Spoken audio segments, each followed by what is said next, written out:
यहाँ पर तो मान लो हम स्ट्रक्चर को मैप कर रहे हैं और मैप करते वक्त हमारे साथ जो है प्राइस कुछ इस तरह का बिहेवियर कर रहा है, सही है। तो प्राइस जब इस तरह का बिहेवियर कर रहा है, अब हम देख रहे हैं कि यार कभी ये ऊपर की साइड जाके चेंज अप करेक्टर कर रहा है, कभी नीचे आके बॉस कर रहा है, तो ये आखिर है क्या, सही है। तो इसी वजह से ये जो कन्फ्यूजन हमारे पास बनता है ना, इसी को दूर करने के लिए हम आईडीएम का यूज़ करते हैं।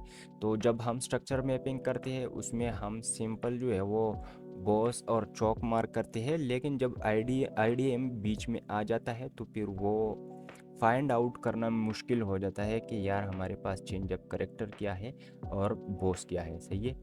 तो यहाँ पर आप देख सकते हो मैंने कुछ इस तरह का यहाँ पर स्ट्रक्चर मार्क करा। तो यहाँ पर आप बोलोगे कि यार बॉस तो यहाँ पर होना था, ठीक है, और जब यहाँ पर बॉस हुआ तो यहाँ पर चेंज अप करेक्टर होना था, लेकिन आपने इसको चौक और इसको बॉस फिर भी क्यों मार्क किया और इसको क्यों आपने इग्नोर करा। तो मैं आपको बताता चलूँ कि यही चीज़ जो हमारे पास बनता है ना, ये हमारे पास इंड्यूसमेंट होता है, सही है। और ये बनता कैसे है, ये चेंज अप करेक्टर और ब्रेकअप स्ट्रक्चर के बीच में बनता है।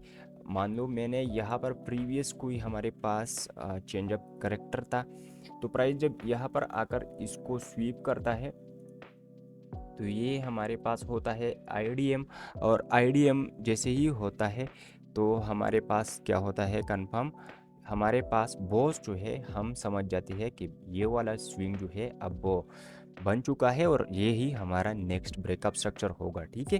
तो आईडीएम ब्रेकअप स्ट्रक्चर को कंफर्म करने के लिए बहुत ज़रूरी है। अगर आईडीएम नहीं है तो आप ब्रेकअप स्ट्रक्चर को इतना आसानी से फाइंड नहीं कर सकते, उसके लिए दूसरे फिर रूल्स जो है जो हम अप्लाई करते हैं, ठीक है। लेकिन आप अगर स्ट्रक्चर मैपिंग के साथ आईडीएम को लेते हो तो फिर आपको वेट करना पड़ेगा कि अगर एक स्विंग बना है तो उसमें आईडीएम हो, ताकि हमारा लोअर लो या लोअर हाई जो है वो कंफर्म हो सके। तो यहाँ पर जैसे ही ये स्विंग, और ये कौन सा स्विंग होता है जो प्राइस को लेना चाहिए जिसके बाद हमारे पास ब्रेकअप स्ट्रक्चर जो है वो कंफर्म हो जाए, ये जो स्विंग है वो कंफर्म हो जाए।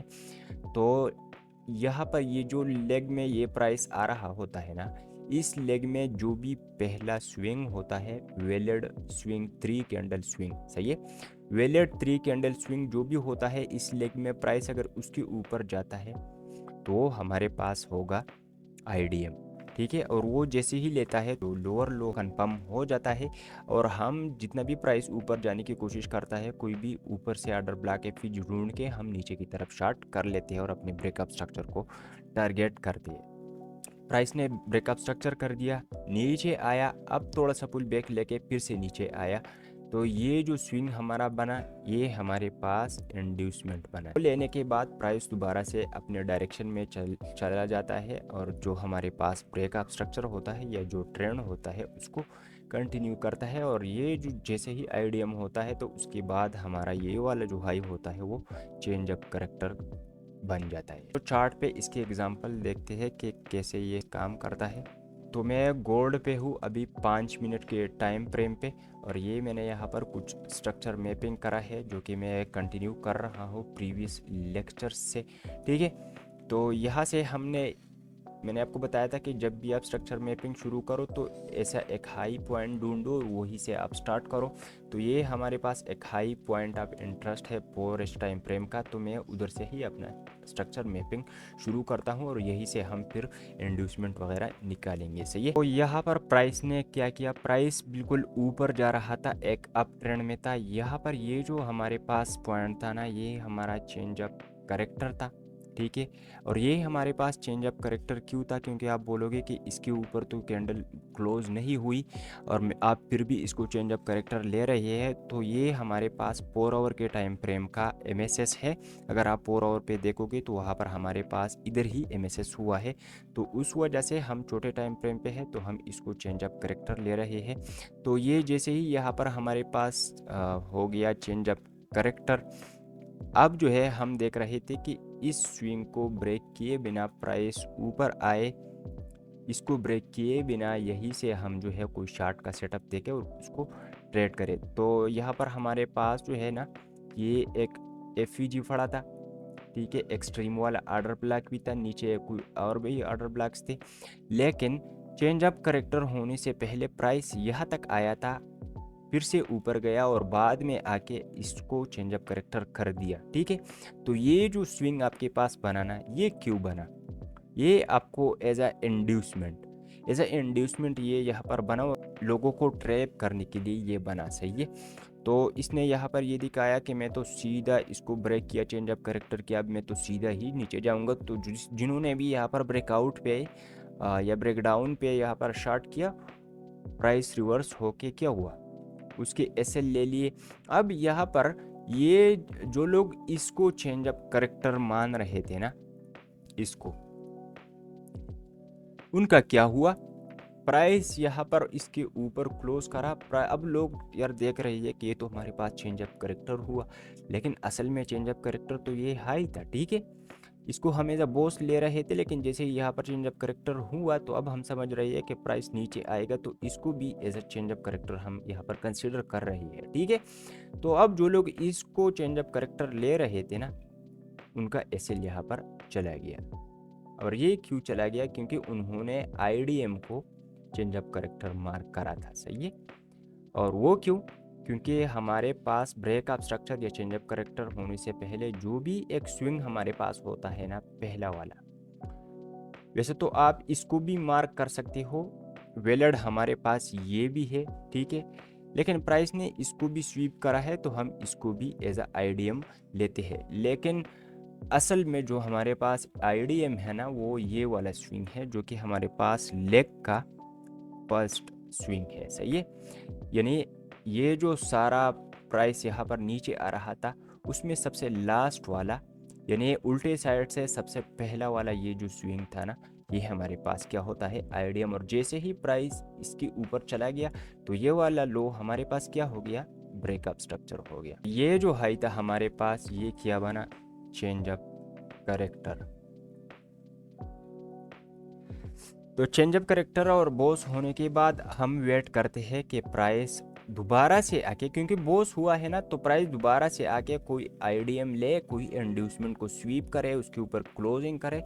तब हम क्या करते हैं, तब हम उसको ये जो हमारे पास लो पड़ा है ना, इसको एज आ ब्रेकअप स्ट्रक्चर यूज करके नीचे की तरफ ट्रेड कर सकते हैं। तो यहाँ पर आप देखो, प्राइस ऊपर आया, ठीक है, और यहाँ पर हमारे पास ये जो स्विंग्स थे ना, इनको स्वीप करा। ये जो हमारे पास वेलड स्विंग्स है ना, ये हमारे पास पहला वाला स्विंग है, तो ये क्या है, आईडीएम हमारा रियल वाला ये है।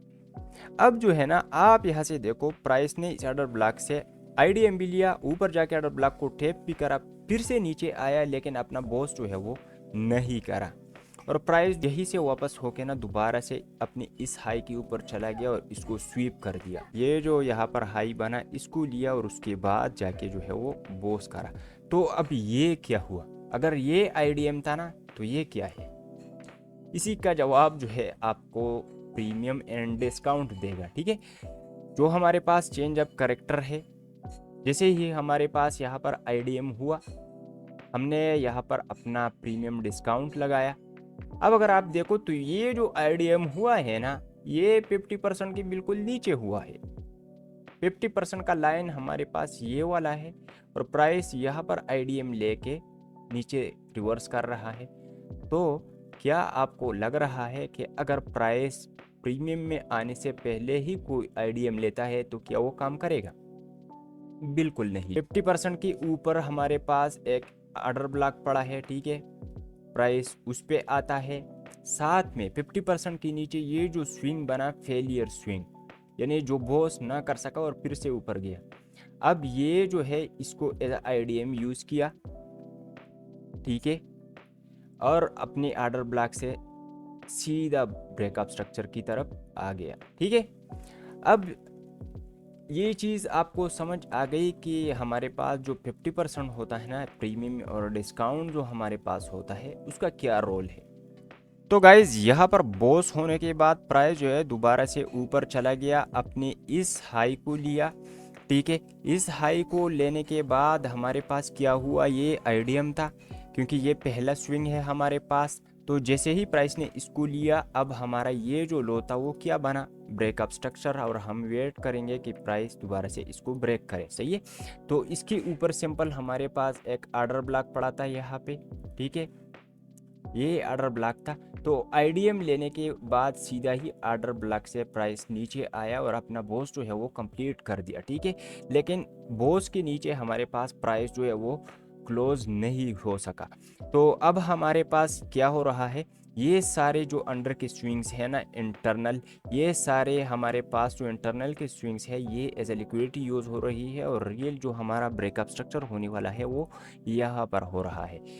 क्यों यहाँ पर हो रहा है, क्योंकि अब इस लेग में हमारे पास सबसे लास्ट वाला, या जो हमारे पास उल्टे साइड से सबसे पहला वाला स्विंग है वो ये है कि ऊपर हमारे पास वही सेम वाला ऑर्डर ब्लॉक है, प्राइस उसकी 50% पे है, और अब हम यहाँ से नीचे की तरफ इस अपने बॉस को जो है वो टारगेट करने वाले हैं। सही है, तो आईडीएम कुछ इस तरह से काम करता है गाइज। ये आईडीएम भी बिल्कुल वैलिड था। क्यों, क्योंकि अगर आप इस हाई से लेके इस लो तक अपना फिब रिट्रेसमेंट मार्क करते हो, तो एक तो ये आईडीएम 50% के ऊपर था, ठीक है, दूसरा इसके ऊपर ऑर्डर ब्लॉक भी था, ठीक है, तो ये बिल्कुल काम करा अपना। लेकिन यहाँ पर न्यूज़ था अभी थोड़ी देर पहले, तो उस वजह से जो है ना ये विक्स वगैरह बने, ठीक है। तो अब देखते हैं, या तो प्राइस यहाँ से इसको एज अ इंड्यूसमेंट यूज़ करेगा और फिर से नीचे आके अपना बॉस कर देगा, ठीक है। अब बॉस यहाँ से हमारा यहाँ पर शिफ्ट हो चुका है, ठीक है। तो अगर प्राइस को नीचे जाना हुआ तो इसी ऑर्डर ब्लॉक से ये नीचे जा सकता है, अदरवाइज ऊपर के साइड अगर चेंज ऑफ करेक्टर होता है तो फिर हम ऊपर के साइड जो है अपना प्राइस कंटिन्यू करेंगे। तो दोस्तों ये था कुछ आईडीएम का बेसिक सा नॉलेज। उम्मीद है आपको कुछ ना कुछ समझ आ गया होगा कि क्या होता है। और वो जो सिंपल रूल था कि आपने 50% या जो हमारे पास इक्विलिब्रियम जोन होता है फिब रिट्रेसमेंट का, उसके ऊपर जो भी आपको ऑर्डर ब्लॉक्स वगैरह मिलते हैं आपने उसका वेट करना है, अदरवाइज़ आप इन्हीं आईडीएम वगैरह में फंसते जाओगे और आपके एसएल्स चलते रहेंगे।